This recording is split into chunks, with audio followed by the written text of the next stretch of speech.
What's up, 12s? Victor here, and I need you to lock in for a second, because we just won the Super Bowl, and now the Seahawks are being connected to one of the most dominant defensive forces in the entire NFL. I'm talking about a relentless all-pro caliber edge rusher, double-digit sacks, elite pressure rate, plays nearly every snap, sets the tone for an entire defense, and now there's a real price tag floating around for what it would take to get him out of Vegas. According to league insiders, the Las Vegas Raiders would only even consider a trade if they received a package similar to what the Dallas Cowboys once gave up for an elite defensive superstar, meaning multiple first-round picks. That's franchise-altering territory. Now here's why this matters to us, 12s. The Seahawks have over $70 million in cap space. We have our first-round picks in the next 2 drafts, and we just proved, on the biggest stage, that defense still wins championships. 6 sacks in the Super Bowl, 3 takeaways, total control in the trenches.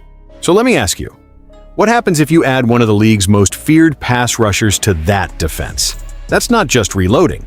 That's trying to build a dynasty. But while the big headlines are swirling, the front office is also doing something just as important behind the scenes.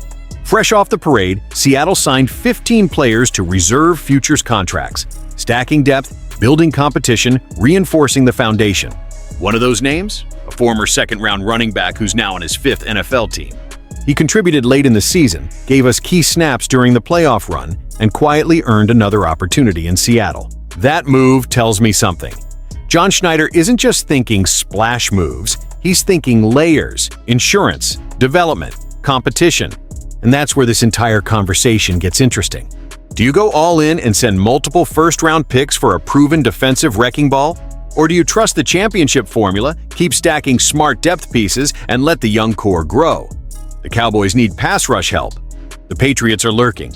Vegas might not even want to move their star, but if they do, contenders will be at the top of the list. And that includes your Seattle Seahawks. So I want to hear from you 12s. Would you sacrifice multiple first-rounders to land an elite edge rusher right now?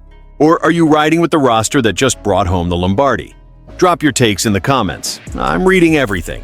And if you're a real fan, if you're still walking around saying Super Bowl champions with a smile on your face, smash that like button.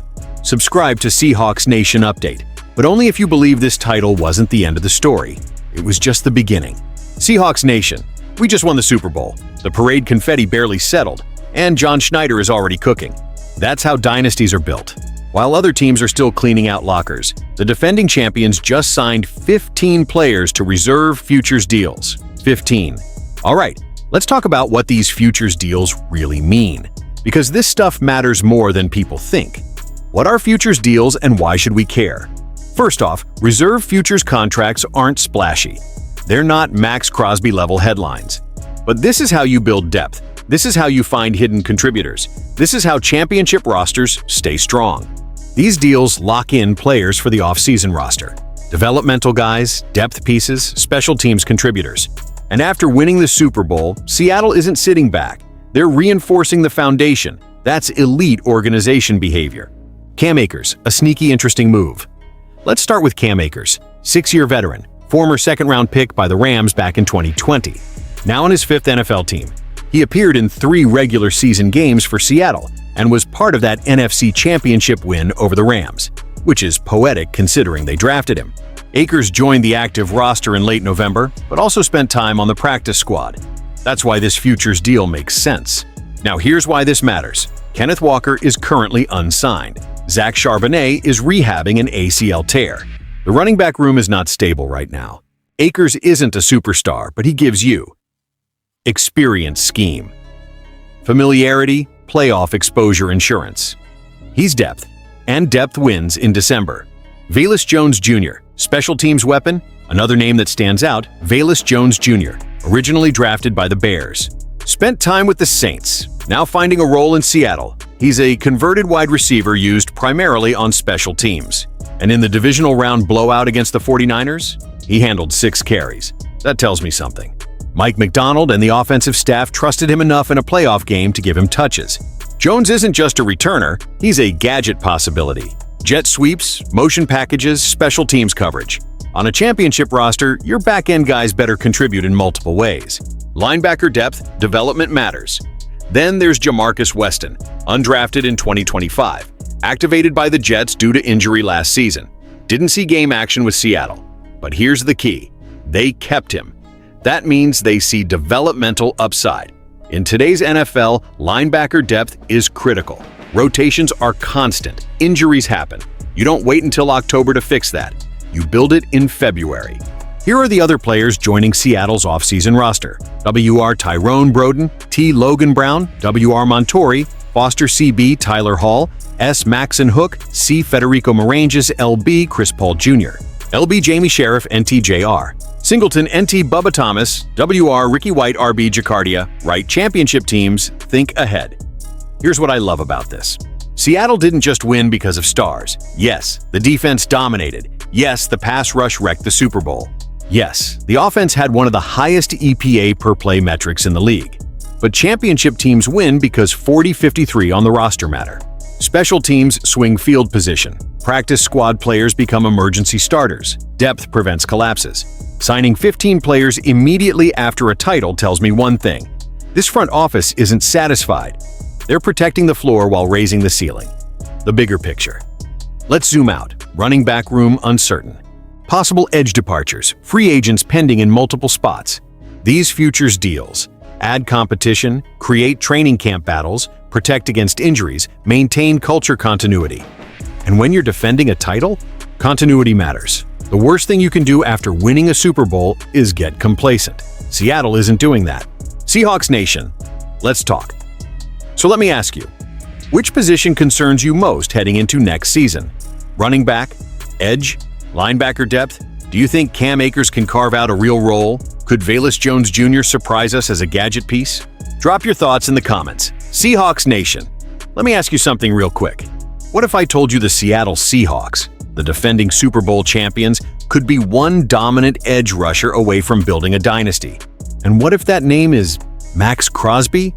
Yeah, that Max Crosby. Before we break this down, I need to say something.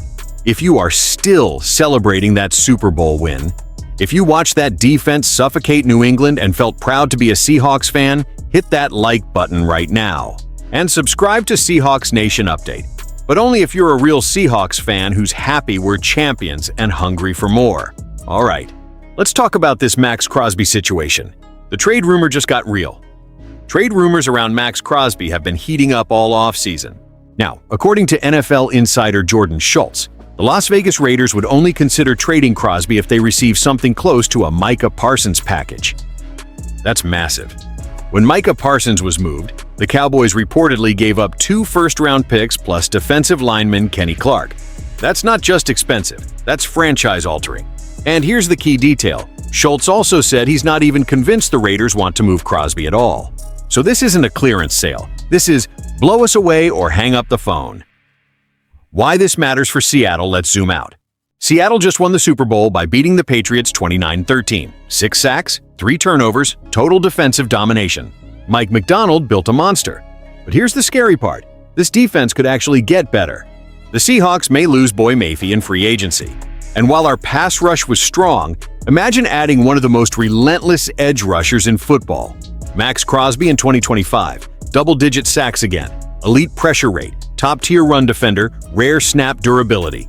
This dude barely leaves the field. He's not just a sack artist. He's a culture guy. Motor never stops. Sets the tone. That screams Seahawks football. The cap situation, this is important. Seattle is sitting on roughly $72 million in cap space. $72 million. That gives John Schneider flexibility most contenders don't have. The Cowboys are tight. The Patriots have room. But Seattle? We're positioned perfectly to absorb a contract like Crosby's without gutting the roster. And that's what makes this conversation dangerous.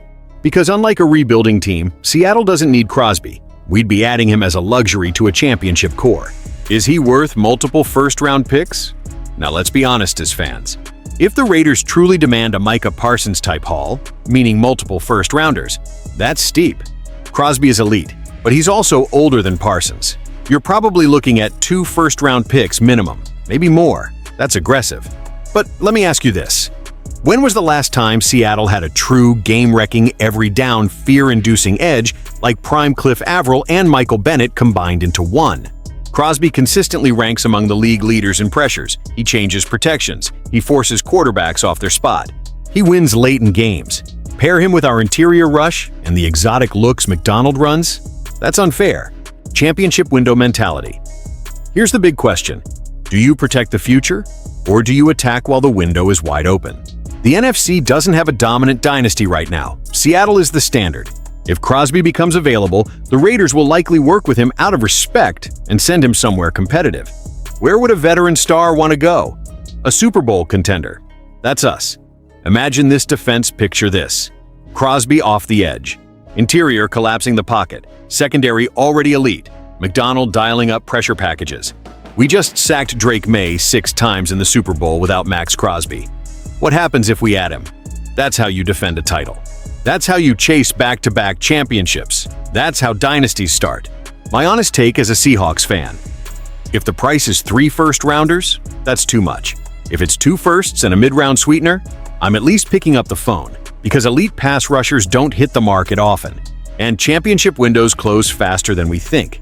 Seattle doesn't need Max Crosby, but if the opportunity is there at the right price, you at least explore it. Seahawks Nation, what do you think? I need to hear from you.